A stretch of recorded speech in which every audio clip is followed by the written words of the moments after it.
Hello and welcome to a discussion of hopefully a new defense for you to the Ruy Lopez, which is characterized by e4, e5, knight f3, knight c6, bishop b5, and now the topic of today's discussion will be the positions arising after g6. This is commonly referred to as the Smyslov system, after Vasily Smyslov, who used g6 with considerable success, including in very important games in candidates matches. It's also been used with success by Boris Spassky and a number of grandmasters over the last few decades. Recently, the move has been taken up with success by Magnus Carlsen in looking for interesting and playable positions with black, aside from the traditional deserts of the Berlin and the Marshall.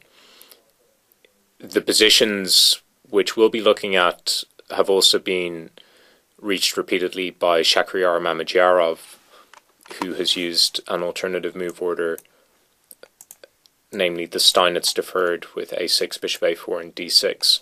This has different move order considerations which we won't get into because we'll just try to learn one move for the moment. The idea of g6 is clearly to put the bishop on g7.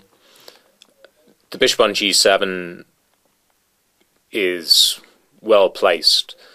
Frequently in positions after e4, e5, black will try to reroute his bishop from e7 to g7 after castles, rook e8, bishop f8, sometimes h6, g6, and then bishop g7. So here he's going for a similar setup with considerable gain of time. Because of that, white's options in this position are actually quite limited. For example, castles is obviously a sensible move and maybe even the most played move in the position. But after bishop g7,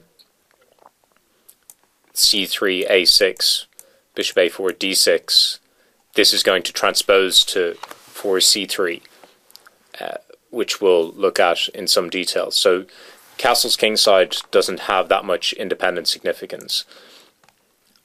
Basically, white has a principal choice in this position. He can go for the type of pawn structure which is more commonly associated with the exchange Ruy Lopez after d4. Takes. Here's c3 is an interesting gambit continuation which we'll look at, but the main lines from this position go bishop g5, bishop e7, takes, takes, exchange on c6, and queen takes d4. You see here that the pawn structure resembles the exchange variation of the Ruy Lopez, and these positions are interesting. They have their own character, their own dynamics, and we'll look at them in some detail. So that's an interesting option for white and a very principled option.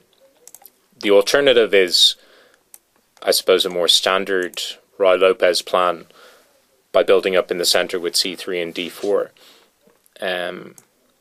Just to make a few more moves, black plays a6. Here, bishop takes c6 and bishop c4 are possible, but bishop a4 is by far the main line. d6, d4, bishop d7. And we'll look at this position in a lot of detail.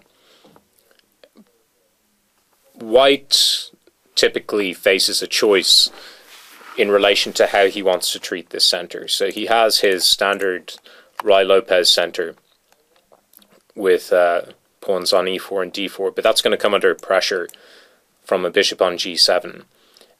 And white can try to maintain that center and maintain the tension in the center, which has its own drawbacks, which we'll look at across the coming clips. But frequently, the way which white tries to resolve the tension in the center is by pushing d5. d5 is a very logical move. It gains space. It shuts down the bishop on g7 in that that bishop won't be using the long diagonal. And it also prepares for an exchange of light square bishops.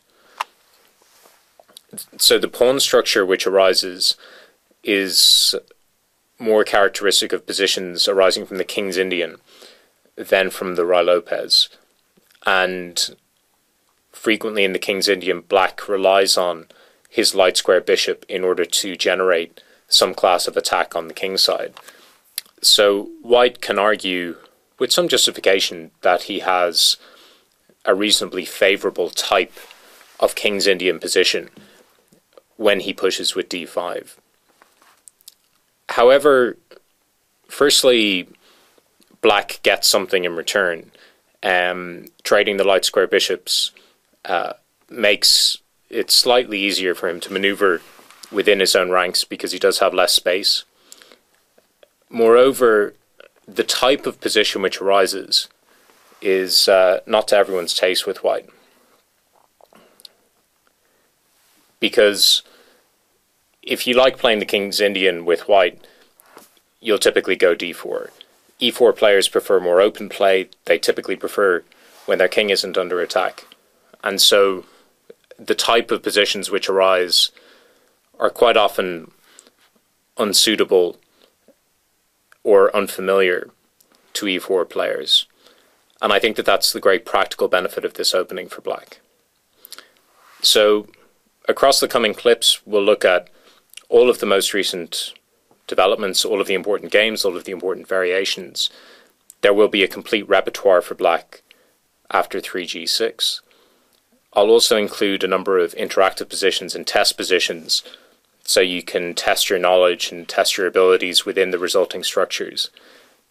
And hopefully by the end of this, you'll have an interesting and very practically effective weapon against one of white's main openings after e4.